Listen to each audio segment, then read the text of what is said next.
Менің арнама қош келдіңіздер. Бүгін біз адам денсаулығына өте пайдалы өсімдік қалампыр жайында айтамыз. Бұл өсімдік тек сәндік қана емес, сонымен қатар емдік қасиеттерге өте бай. Қалампыр дегеніміз не? Қалампыр екі түрлі мағынада қолданылады. Біріншісі гүл түрі сәндік хош иісті.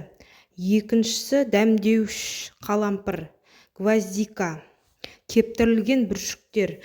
Бүгін біз негізінен дәмдік қалампырға тоқталамыз. Қалампырдың құрамындағы пайдалы заттар. Қалампыр құрамында эвганол, антисептик, ауырсынуды басады, оксиданттар бар. Мырыш, кальций, темір, магний және де К дәрумені мен С дәрумені бар. Бұл заттар иммунитетті күшейтеді, қабынуға қарсы тұрады. Қалампырдың денсаулыққа 7 пайдасы.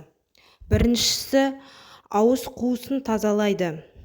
Қалампыр шайнау ауыз иісін кетіреді, бактерияларды жояды.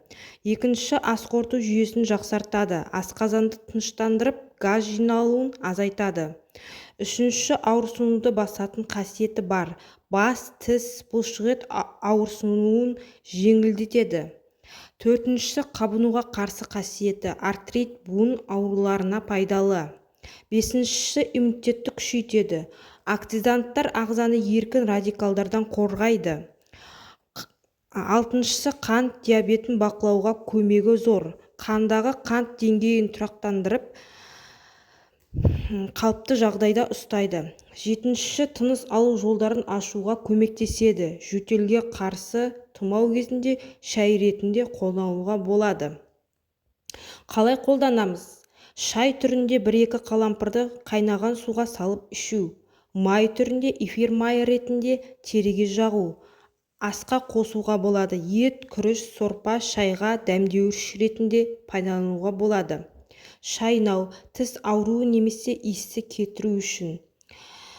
Маңызды ақпарат. Мөлшерден тыс қолдануға болмайды. Жүкті әйелдерге және балаларға қолданғанда сақтап дәрігермен кеңескен жөн. Қалампыр шағын ғана бүршік, бірақ 1001 пайдасы бар табиғи ем. Табиғи жолмен ағзаны сауықтыру үшін қалампырды дұрыс пайдалану денсаулық кепілі. Егер де сізге бұл бейне пайдалы болса, лайк басып, арнама жазылуды ұмытпаңыз.